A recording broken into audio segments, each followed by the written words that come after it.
નમસ્કાર મિત્રો. જગતના નાથ અને રાજાધિરાજ એવા આપણા દ્વારકાધીશના પરચાના કિસ્સાઓ તો અપરંપાર છે મિત્રો. ત્યારે આજે હું તમને દ્વારકાધીશ અને તેના ભક્તની એક એવી અનોખી કહાની સંભળાવવા જઈ રહ્યો છું, જે સાંભળીને તમે તમારા આંસુઓને રોકી નહીં શકો. જય દ્વારકાધીશ મિત્રો. સ્વાગત છે તમારું ફરી એકવાર આપણી આ ચેનલ ગુજરાતી વોઇસ પર. મિત્રો, આજે હું તમને જે કહાની સંભળાવવા જઈ રહ્યો છું તે આપણી ચેનલ પર અગાઉ 2 લાખ કરતાં પણ વધારે લોકોએ નિહાળેલી છે અને લોકોની આંખોમાંથી અશ્રુઓની ધારા વહી નીકળી છે. પરંતુ આપ સૌનો એ અખૂટ પ્રેમ, તમારી લાગણીઓ અને ખાસ કરીને આપણા જે નવા દર્શક મિત્રો આપણી સાથે જોડાયા છે તેમના માટે અમારી ચેનલ પર અમે આ કહાની ફરીવાર એક બિલકુલ નવા અંદાજમાં અને સીધી હૃદયને સ્પર્શી જાય તેવી રીતે હું તમને સંભળાવવા જઈ રહ્યો છું. જે લોકોએ પહેલાં પણ જો આ કહાની સાંભળેલી હોય તો મારી વિનંતી છે કે દ્વારકાધીશનું નામ લઈને ફરીવાર આ કહાનીને જરૂરથી સાંભળજો.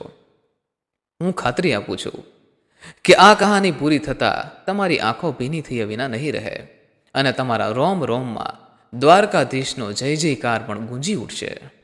તો આવો મિત્રો, શરૂ કરીએ આજની આ અદ્ભુત ઘટનાની. તો આ કહાનીની શરૂઆત કંઈક આવી રીતે થાય છે મિત્રો. કાઠિયાવાડના અંતરિયાળ વિસ્તારમાં આવેલા એક નાનકડા ગામમાં એ દિવસે અમાસની રાત હતી. આખું ગામ ગાઢ નિંદ્રામાં પોઢી ગયું હતું. શેરીઓમાં કૂતરાના રડવાના અવાજ અને દૂર ખેતરોમાંથી આવતા તંબરાના અવાજ સિવાય બીજું કશું સંભળાતું ન હતું. પણ ગામના છેવાડે આવેલા એક નળિયાવાળા કાચા મકાનમાં હજુ પણ એક પીળો ઝાંખો પ્રકાશ ટમટમી રહ્યો હતો. રાતના 2 વાગ્યા હતા, છતાંય ઓરડામાં એક ધારો અવાજ ગુંજી રહ્યો હતો. આ અવાજ હતો 70 વર્ષના વૃદ્ધ માધવજી દરજીના જૂના સિલાઈ મશીનનો. માધવજીની આંખો પર જાડા કાચના ચશ્મા હતા, જેની દાંડી તૂટી ગઈ હોવાથી દોરો વીંટાળેલો હતો. તેલના દીવાના ઝાંખા અજવાળે તેઓ એક ફાટેલા શર્ટને સીવી રહ્યા હતા. તેમની કમર જાણે વળીને કમાન થઈ ગઈ હતી. ગરદનમાં સખત દુખાવો હતો. આંગળીઓમાં સોય વાગવાના નિશાન હતા. પણ એમનું કામ અટકતું ન હતું, કેમ કે મિત્રો, આ કામ જ તેમના ઘરના રોટલો હતો અને આ કામ જ તેમના જીવનના એકમાત્ર આધાર, તેમના 8 વર્ષના પૌત્ર કિશનનું ભવિષ્ય હતું. ઓરડાના એક ખૂણામાં ખાટલા પર 8 વર્ષનો કિશન સૂતો હતો. માધવજી વચ્ચે વચ્ચે સંચો રોકીને કિશનના માસૂમ ચહેરા સામે જોઈ લેતા. એ ચહેરો જોતા જ તેમનો બધો થાક જાણે ઉતરી જતો. દીકરો અને વહુ એક અકસ્માતમાં ભગવાનને પ્યારા થઈ ગયા હતા. માધવજી અને તેમના વૃદ્ધ પત્ની જમનાબા માટે કિશન જ જીવવાનું એકમાત્ર કારણ હતો. અચાનક એ અમાસની શાંતિ ડહોળાઈ ગઈ. ખાટલામાંથી કિશનના જોર જોરથી ઉધરસ ખાવાનો અવાજ આવ્યો. દાદા, પાણી. કિશનનો અવાજ રૂંધાયેલો હતો. માધવજી સંચો છોડીને તરત જ ઊભા થયા. હા બેટા, લાવ્યો હો. તેઓ લોટો ભરીને પાણી લાવ્યા અને કિશનને બેઠો કરવા ગયા. જેવું તેમણે કિશનનું માથું ઊંચું કર્યું, તેમના ધ્રુજતા હાથ પળવાર માટે થંભી ગયા. દીવાના અંજવાળે તેમણે જો જોયું તેનાથી તેમના હૃદયના ધબકારા જાણે ચૂકાઈ ગયા. કિશનના નાકમાંથી દળદળ લોહી વહી રહ્યું હતું. માત્ર નાકમાંથી જ નહીં, ખાંસી સાથે મોઢામાંથી પણ લોહી પડી રહ્યું હતું. સફેદ ઓશિકું આખું લાલ થઈ ગયું હતું. આ જોઈ તેઓ ગભરાઈ ગયા. જમના, એ જમના દોડજે. માધવજીના અવાજમાં ભયંકર ફફડાટ હતો. જમનાબા તરત જ જાગી ગયા. અદૃશ્ય જોઈને તે રાડ પાડી ઉઠ્યા. કિશન નિસ્તેજ થઈ રહ્યો હતો. તેનું શરીર તાવથી ધગધગતું હતું, છતાં હાથ પગ બરફ જેવા ઠંડા પડી રહ્યા હતા. એ રાત્રે ગામમાં કોઈ વાહન ન હતું. વરસાદની સિઝન અને કાદવ કીચડવાળો રસ્તો. પણ માધવજી એક ક્ષણનો પણ વિચાર કર્યા વગર કિશનને પોતાના નવળા ખંભે નાખીને પાગલની જેમ 3 કિલોમીટર દૂર હાઈવે સુધી દોડ્યા. તેમની આંખોમાંથી આંસુ અને શરીરમાંથી પરસેવો એક થઈને વહી રહ્યા હતા. મિત્રો, હે ઠાકર, મારા છોકરાને સાચવી લેજે. હે દ્વારકાવાળા. રસ્તાભર તેઓ એક જ રટણ કરતા રહ્યા. શહેરની મોટી હોસ્પિટલનું એ લાંબી કોરિડોર, દવાની ઉગ્રવાસ અને આઈસીયુના વેન્ટિલેટરના એ બીપ બીપ અવાજો વચ્ચે માધવજી એક ખૂણામાં સંકોચાઈને બેઠા હતા. તેમના ખિસ્સામાં માંડ 500 રૂપિયા હતા અને સામે લાખોનો ખર્ચો મોં ફાડીને ઊભો હતો. થોડી વાર રહીને ડૉક્ટર મહેતા બહાર આવ્યા. એમનો ચહેરો અત્યંત ગંભીર હતો. આ જોઈને માધવજી ધ્રુજતા પગે ઊભા થયા. સાહેબ, મારો કાનુડો, શું થયું છે એને? ડૉક્ટરે ચશ્મા ઉતારી અને માધવજીના ખંભે હાથ મૂક્યો. એ સ્પર્શમાં સાંત્વના ઓછી અને લાચારી વધુ દેખાતી હતી. માધવ કાકા, મારે તમને ખોટી આશા નથી આપી. કિશન એક ગંભીર બીમારીનો શિકાર બની ગયો છે. કેન્સર તેના આખા શરીરમાં પ્રસરી ગયું છે અને તે પણ છેલ્લા સ્ટેજમાં છે. આ સાંભળી માધવજીના પગ નીચેથી જાણે જમીન ખસી ગઈ. ડૉક્ટરે આગળ કહ્યું, અમે પ્રયત્ન કરીશું, કીમોથેરાપી આપવી પડશે, પણ બચવાની શક્યતા માત્ર 10% છે અને ખર્ચો લાખોમાં થશે. આટલું કહી ડૉક્ટર અટકી ગયા. માધવજી દિવાલના ટેકે ઢળી પડ્યા. 10%? સાહેબ, એ ફક્ત મારો પૌત્ર નથી, મારો વંશ છે. એને કંઈ થઈ ગયું તો આ ડોસો કોના માટે જીવશે? પોતાના પૌત્રની હાલત જોઈને માધવજી એકદમ ભાંગી પડ્યા. મિત્રો, આઈસીયુના કાચમાંથી તેમણે અંદર જોયું. જે બાળક કાલ સુધી આંગણામાં કૂદકા મારતો હતો તે આજે મશીનોના ભરોસે શ્વાસ લઈ રહ્યો હતો. માધવજી હોસ્પિટલના કમ્પાઉન્ડમાં આવેલા લીમડાના ઝાડ નીચે ગયા. આકાશ તરફ જોયું. તેમણે પોતાના મેલા જભાના ખિસ્સામાંથી એક નાનકડું ઘસાઈ ગયેલું પાકીટ કાઢ્યું. તેમાં પ્લાસ્ટિક લેમિનેશન કરેલો એક જૂનો ફોટો હતો. કોનો ફોટો? દ્વારકાધીશનો ફોટો. એ ફોટા સામે જોઈને તેઓ રડતા રડતા બબડ્યા. પણ ધીરે ધીરે તેમનો અવાજ મક્કમ થતો ગયો. એ અવાજમાં ફરિયાદ હતી, ગુસ્સો હતો અને અતૂટ પ્રેમ પણ હતો. વાહ રે કાળિયા ઠાકર, વાહ! આજ ન્યાય છે તારો. આખી જિંદગી મેં કોઈનું ખરાબ નથી કર્યું. ગરીબ છું પણ ઈમાનદારીથી જીવન જીવ્યું છે. મારા દીકરા વહુને તો તું લઈ ગયો, હવે આ ટેકો પણ છીનવી લેવો છે? તું તો રાજાથી રાજ છે ને, જગતનો પાલનહાર કહેવાય છે ને. માધવજી આંસુ લૂછ્યા.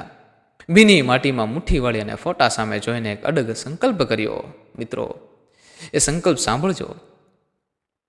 સાંભળજે દ્વારકાવાળા. આજે એક લાચાર દાદો તારી સામે ભીખ નથી માગતો, પણ સોદો કરે છે. ડૉક્ટરોએ હાથ ઊંચા કરી દીધા છે. વિજ્ઞાન હારી ગયું છે. હવે તારો વારો છે.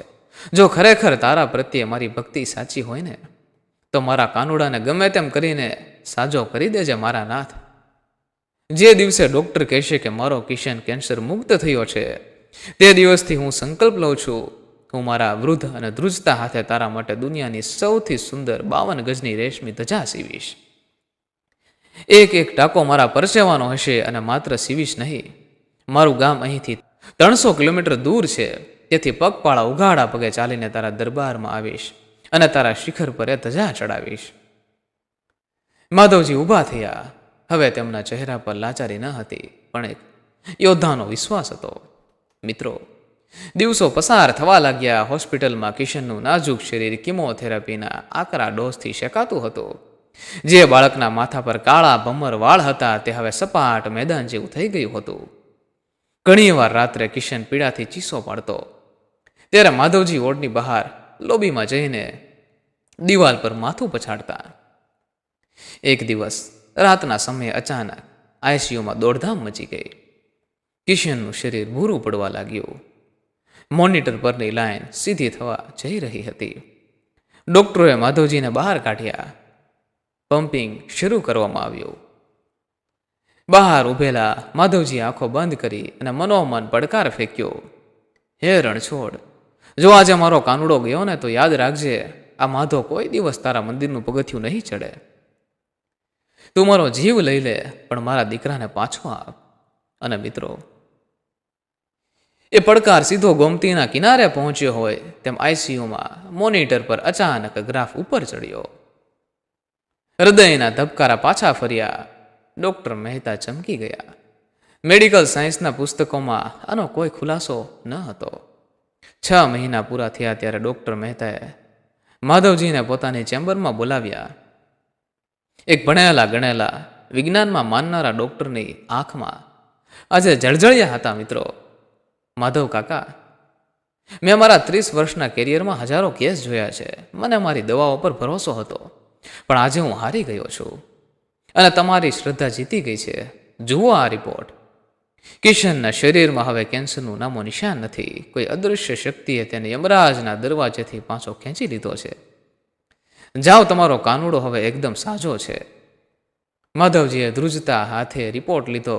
તે બોલી ન શક્યા, માત્ર ઉપર જોઈને બે હાથ જોડ્યા. મિત્રો, એ સમયે તેમને હોસ્પિટલની છત પર સીલિંગ ફેન નહીં પણ સાક્ષાત ભગવાનનું સુદર્શન ચક્ર ફરતું દેખાતું હતું. ઘરે જતા જતા માધવજી બબડ્યા, તે તારું કામ કરી દીધું પ્રભુ. હવે તારો ભગત આવે છે. હવે શરૂ થઈ 52 ગજની ધજાની તૈયારી. ઘરમાં ખાવાના ફાફા હતા. જમનાબાની સોનાની ચૂક સિવાય કશું ન હતું. પણ માધવજીએ મક્કમતાથી કહ્યું, મારે ભીખ નથી માગવી. મારે મારા પરસેવાની કમાણીથી જ મારા નાથને પોશાક પહેરાવો છે.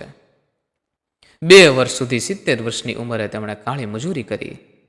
રાત્રે ઉજાગરા કરીને કપડાં સીવ્યા. આંગળીઓમાં સોય વાગતી. લોહી નીકળતું પણ મોઢામાંથી સિસકારો પણ ન બોલાવતા. લોકો મજાક ઉડાવતા, દ્વારકાધીશને સોનાના ઢગલા ચડે છે, આની ધજાની કોણ રાહ જોતું હશે? પણ માધવજીના કાનમાં માત્ર મંદિરની આરતીની ઝાલર વાગતી હતી. બીજા દિવસથી 70 વર્ષના વૃદ્ધે પોતાના શરીરને મજૂરીની ભઠ્ઠીમાં જાણે ઝોકી દીધું. સવારે 5 વાગે ઉઠીને બાજુના ગામમાં મજૂરી, બપોરે લોકોના કપડાં સીવવા અને રાત્રે મોડે સુધી ઉજાગરા કરવા. તેઓ 1-1 રૂપિયો ભેગો કરવા લાગ્યા. શરીર તૂટતું હતું. આંખોની રોશની ઘટતી જતી હતી. સોય આંગળીમાં વાગતી લોહી નીકળતું પણ મોઢામાંથી સિસકારો પણ ન નીકળતો. મિત્રો, આ હતી માધવજીની દ્વારકાધીશ પ્રત્યેની શ્રદ્ધા. ડોસો ગાંડો થઈ ગયો છે, આવું લોકો પણ કહેતા. આની ધજાની કોણ રાહ જોતું હશે ત્યાં? પણ માધવજીના કાનમાં તો મિત્રો માત્ર મંદિરની ઝાલરો જ વાગતી હતી. 2 વર્ષની કઠોર તપસ્યા પછી માટીનો ગુલ્લો ભરાઈ ગયો. માધવજીએ શહેરની સૌથી મોટી દુકાને પહોંચ્યા. પહોંચતા દુકાનના શેઠે કહ્યું, બાપા, કેવું કાપડ જોઈએ છે તમારે? માધવજીએ મક્કમ અવાજે કહ્યું, શેઠ, એવું રેશમી કાપડ આપો જે રાજા મહારાજા પહેરે. મારા કાળિયા ઠાકર માટે ધજા બનાવી છે. કિંમતની ચિંતા ન કરતા મારી પાસે આખી જિંદગીની મૂડી છે. અને દુકાનદારે લાલ અને કેસરી રંગનું એક રેશમી વસ્ત્ર કાઉન્ટર પર મૂક્યું. જેને જોતા જ માધવજીની આંખો જાણે પહોળી થઈ ગઈ. તેમણે ધ્રુજતા હાથે કાપડને સ્પર્શ કર્યો અને સ્પર્શમાં જાણે એટલો પ્રેમ હતો મિત્રો કે તેઓ જાણે સાક્ષાત દ્વારકાધીશના ચરણને સ્પર્શ કરતા હોય એવું તેમને લાગતું હતું. 52 ગજ કાપડ, સોનેરી લેસ, જરીના તાર અને મોતી, આ બધું ભરીને માધવજીએ પોટલું પોતાના માથે ચડાવ્યું. આજે વજન તો બહુ હતું પણ તેમના પગ જમીન પર નહોતા રહેતા. ઘરે આવીને જ્યારે તેમણે આ કાપડ પાથર્યું, એની સામે એની ઝૂંપડી પણ નાની લાગતી હતી. તેમણે 52 ગજની ધજા સીવવાનું શરૂ કર્યું. આ કોઈ સામાન્ય સિલાઈકામ ન હતું. દરેક ટાંકો જાણે એક મંત્ર હતો. લાલ રેશમી પર સોનેરી દોરાથી સૂર્ય અને ચંદ્ર ઉપસાવ્યા. વચ્ચે મોટા અક્ષરે લખ્યું હતું, જય દ્વારકાધીશ. પૂનમની રાત્રે છેલ્લો ટાંકો લેવાયો. જ્યારે તેમણે 52 ગજની ધજા ખોલી ત્યારે ગરીબ ઝૂંપડીમાં જાણે સાક્ષાત સૂરજ ઉગ્યો હોય તેવું તેજ પથરાઈ ગયું. મિત્રો, સરપંચ સહિત આખું ગામ જોવા ઉમટ્યું અને સૌના મોંમાં આંગળા નખાઈ ગયા. બધા જ લોકો માધવજીની બનાવેલી ધજાના વખાણ કરવા લાગ્યા. પરંતુ માધવજી કાકાના લોકોની વાહવાહીથી નહીં, પરંતુ ફક્ત દ્વારકાના શિખર પર એમની આ ધજા ફરકતી જોવી હતી. બીજા દિવસે જ તેમણે દ્વારકા પગપાળા જવાનું નક્કી કર્યું. પરંતુ મિત્રો, હવે માધવજી કાકા સાથે જે ઘટના બનવાની હતી એની કોઈ સપનામાં પણ કલ્પના નહીં કરી હોય. વહાલા મિત્રો, આગળની ઘટનામાં શું બને છે તેની વાત કરીશું. તેના પહેલા જે પણ મિત્રો આપણી ચેનલ સાથે જોડાયેલા છે, જે પણ મિત્રો રેગ્યુલર વિડીયો નિહાળે છે અને કોમેન્ટ પણ કરે છે, તે લોકોના નામ અમે આનંદ સાથે અહીં ઉલ્લેખ કરવા માંગીએ છીએ. તે વહાલા મિત્રોના નામ આ પ્રમાણે છે: અનમોલભાઈ ઠાકોર, ચોટીલાથી રાજેશભાઈ ધરાજિયા, રેખાબેન દવે, લતાબેન પરાશિયા, મોરબીથી શોભનાબેન જોશી, મોટા દહીસરાથી દિયાબેન, વસાવા આશાબેન, હર્ષદભાઈ ગોહેલ, નયનાબેન શાહ, રાજકોટથી રંજનબેન રૂપારેલિયા, પ્રદીપભાઈ મહેતા, વનિતાબેન ઠકરાર, રચનાબેન મોરી, જાલંધરા વિલાસબેન, મહેશસિંહ ચૌહાણ, સ્નેહાબેન પટેલ, વિકીભાઈ પટેલ, ફરંગટાથી ગોરડ અશોકભાઈ દરેક વિડીયોમાં સરસ કોમેન્ટ કરે છે, આભાર આપનો. જયાબેન પટેલ, દક્ષભાઈ માંગુકિયા, બરોડાથી વશરામભાઈ સુતરિયા, પારુલબેન વસાવા, કાંદીવલી મુંબઈથી હરેશભાઈ મહેતા, ઉર્મિલાબેન રાઠવા, રાજકોટથી મેઘરાજભાઈ, બીનાબેન સોની, અમદાવાદથી નિકિતાબેન, વિંતુબેન રાજકોટથી, રાજ, શિલ્પાબેન, અમદાવાદથી સુશીલાબેન, કાંતિભાઈ નસીત. આ સિવાય પણ ઘણા બધા વહાલા મિત્રો આપણી આ ચેનલ સાથે જોડાયેલા છે, પરંતુ મિત્રો સમયના અભાવે દરેક નામનો ઉલ્લેખ કરવો શક્ય હોતો નથી. ઘણી બધી કોમેન્ટ આવેલી છે, તો અહીં નવા મિત્રોને ખાસ જણાવવાનું કે તમે પણ તમારા નામનો ઉલ્લેખ અમારા વિડીયોમાં કરાવી શકો છો. તેના માટે કોમેન્ટ બોક્સમાં સરસ મજાની કોમેન્ટની સાથે આપનું નામ જરૂરથી લખી નાખજો, જેથી આવતા એપિસોડમાં અમે તમારા નામનો પણ ઉલ્લેખ કરી શકીએ. બાકી રહેતી કોમેન્ટ મિત્રો આવતા એપિસોડમાં જરૂરથી ઉલ્લેખ કરીશું. અહીં ખાસ દરેક મિત્રોને જણાવવાનું કે તમે આપણી આ ચેનલને સબસ્ક્રાઈબ કરેલી હશે અને વિડીયોને લાઇક કરેલા હશે તો જ તમારા નામનો ઉલ્લેખ થશે. તો ખાસ ચેનલને સબસ્ક્રાઈબ કરી લેજો અને વિડીયોને પણ લાઇક કરી લેજો. તો મિત્રો ચાલો હવે આગળની કહાનીમાં શું બન્યું તેની વાત કરીએ. બીજા દિવસે બ્રહ્મ મુહૂર્તમાં માધવજી માથે 52 ગજની ધજાનું મોટું પોટલું ઉપાડીને ઉગાડા પગે દ્વારકા જવા નીકળ્યા મિત્રો. ઉનાળો મધ્યાહન હતો, આકાશમાંથી અંગારા વરસી રહ્યા હતા અને નીચે ધરતી જાણે તવા જેવી તપી ગઈ હતી. 2 વર્ષની મહેનતે તેમનું શરીર નીચોવી નાખ્યું હતું. પગના તળિયામાં મોટા મોટા ફોડલાઓ પડી ગયા હતા. રસ્તામાં લોકો ગાડીમાં બેસવા પણ કહેતા, પણ માધવજી ના પાડતા. ચોથા દિવસે એક વિરાન રસ્તા પર બપોરના સમયે આકરા તડકામાં માધવજીને ચક્કર આવ્યા. ધજાનું વજન જાણે મણનું થઈ ગયું હતું. તેઓ ધૂળમાં ફસડાઈ પડ્યા. હોઠ સુકાઈ ગયા હતા. પાણી પણ આસપાસ કોઈ ન હતું. માધવજીને લાગ્યું કે એમનો અંતિમ સમય આવી ગયો છે. તે જ ક્ષણે વાતાવરણમાં એક અનોખી સુગંધ પ્રસરી. એક મધુર અવાજ કાને પહોંચાયો. અરે બાપા, આમ કેમ સૂઈ ગયા? માધવજી આંખ ખોલી તો સામે એક 10-12 વર્ષનો શ્યામ વર્ણનો છોકરો ઊભો હતો. માથે ફાળિયું અને હાથમાં માટીની લોટી. તેના ચહેરા પર અદ્ભુત સ્મિત હતું. તેણે માધવજીને પાણી પીવડાવ્યું. પાણી ગળા નીચે ઉતારતા જ શરીરમાં વીજળી જેવી શક્તિ દોડી ગઈ. બધો થાક જાણે ગાયબ થઈ ગયો. છોકરાએ હસતા હસતા ધજાનું ભારે પોટલું એક હાથે ઉચકી લીધું. લાવો બાપા, થોડે સુધી હું તમને મૂકી જાઉં છું. એટલે એના વળતા જવાબમાં માધવજી કાકા એને કહેવા લાગ્યા, અરે બેટા, આ પોટલામાં મારા દ્વારકાધીશ માટે મારા હાથેથી બનાવેલી ધજા છે. એ ખૂબ ભારે છે, તું નહીં ઉપાડી શકે બેટા. એટલે ચહેરા પર સ્મિત સાથે છોકરો માધવજીને કહેવા લાગ્યો કે ભક્તનો ભાર ઉપાડો એ જ તો ભગવાનનું કામ છે. માધવજી તેની વાતોમાં એવા ખોવાયા કે રસ્તો ક્યારે કપાઈ ગયો ખબર જ ના પડી. એક વળાંક પર પહોંચીને છોકરાએ પોટલું પાછું આપ્યું અને કહ્યું, હવે રસ્તો સીધો છે દાદા.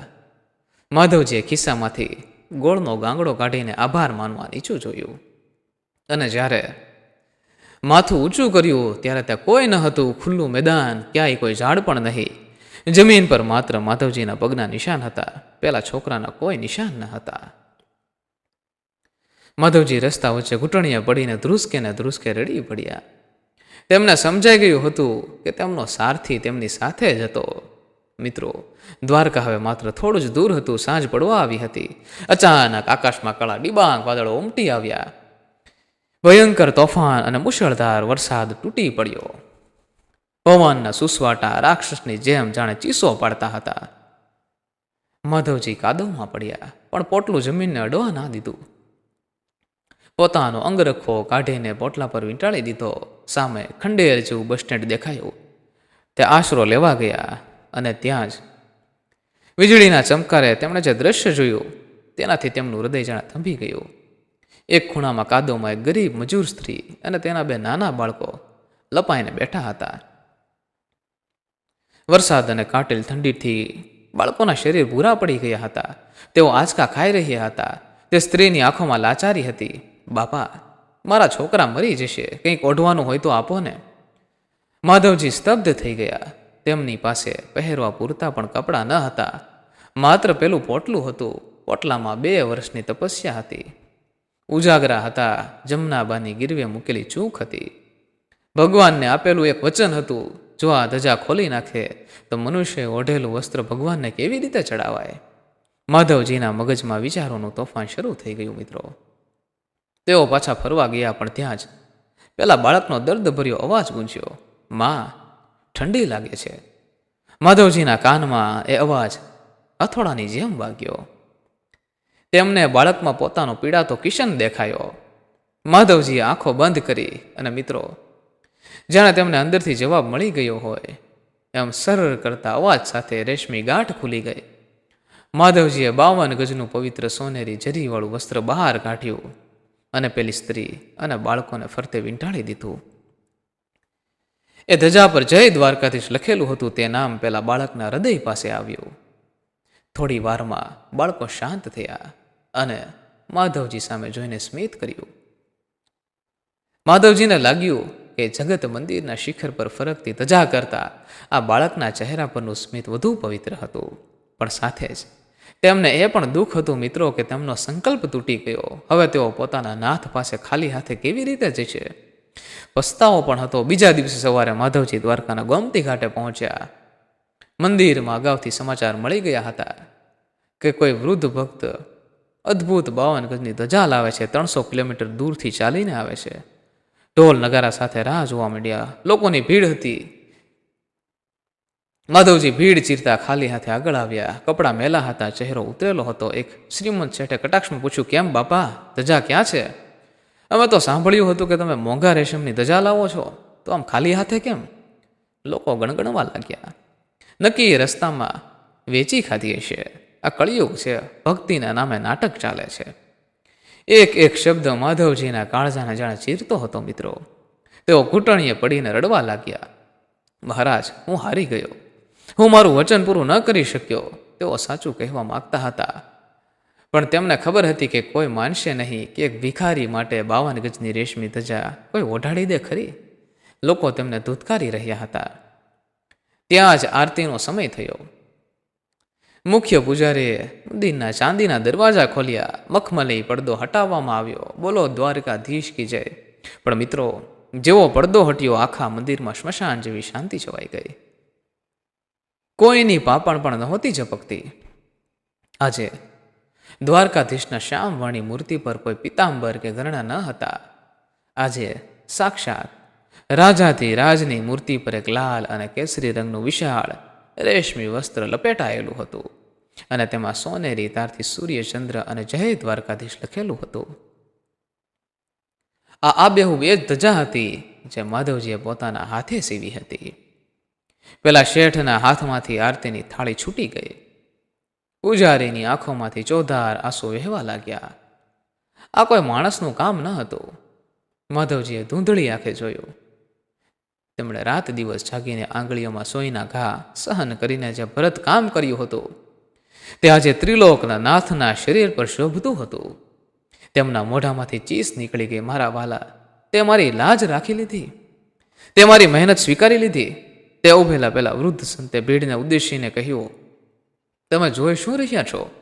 શિખર પરની ધજા તો પવન આવે એટલે ફાટી જાય, પણ જુઓ, મારો કાળિયો ઠાકર તો આ ધજાને મંદિરની ટોચ પર નહીં પણ પોતાના હૃદયમાં વસાવીને બેઠો છે. કારણ કે આ માત્ર રેશમ નથી, એક ભક્તના ત્યાગની ધજા છે. કોઈ ગરીબના શરીરને ઢાંકવું એ જ ઈશ્વરને પોશાક પહેરાવા બરાબર છે. આ સાંભળીને પેલા શેઠ ને મજાક ઉડાવનારા લોકો દોડીને માધવજીના પગમાં પડી ગયા. આખું મંદિર પરિસર જય રણછોડના નાદથી ગુંજી ઉઠ્યું. વહાલા મિત્રો, આ ઘટના પરથી આપણને એટલું તો જરૂરથી શીખવા મળ્યું કે જો તમે ભગવાન પર સાચી શ્રદ્ધા અને આસ્થા રાખો છો તો એ તમારા કામ જરૂરથી પૂરા કરે છે.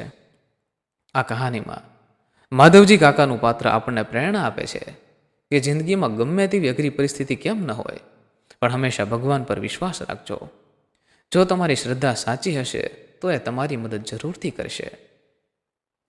કહેવાય છે કે દુનિયામાં સૌથી કઠિન ભક્તિ ભગવાન શ્રી કૃષ્ણની છે, કારણ કે બહુ બધું આપતા પહેલાં ઘણું બધું છીનવી લે છે. પરંતુ જ્યારે એ આપવાનું શરૂ કરે છે ને મિત્રો, ત્યારે એનો કોઈ અંત નથી આવતો. હાથમાં રહેલું દરેક વાસણ પણ નાનું પડે છે.